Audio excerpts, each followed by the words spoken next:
华视在地新闻，后来乡亲可能阁要做风台咯。今年第14号的风台灿树已经增强为中度风台，而且来到上届届。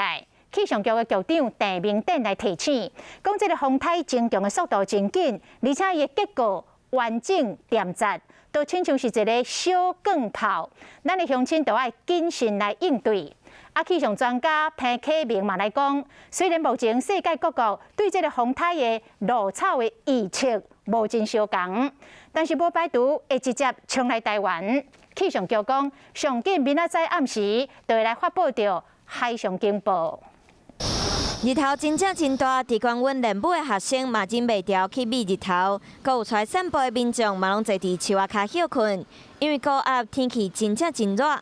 不过，即马伫太平洋有一个风台灿树，目前正在向台湾刷震动。它的海洋条件的话，其实相当好，所以有可能继续增强一个强烈台风。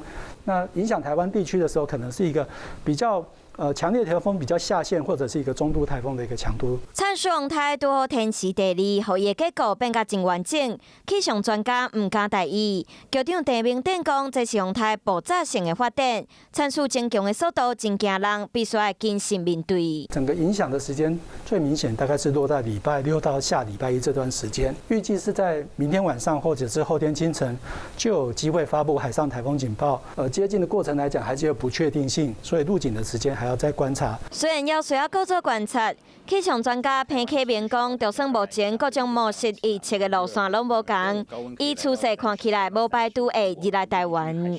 欧洲中期天气预报预测，灿树经过台湾南方海峡登陆中国。日本气象厅预测风台对北台湾登陆。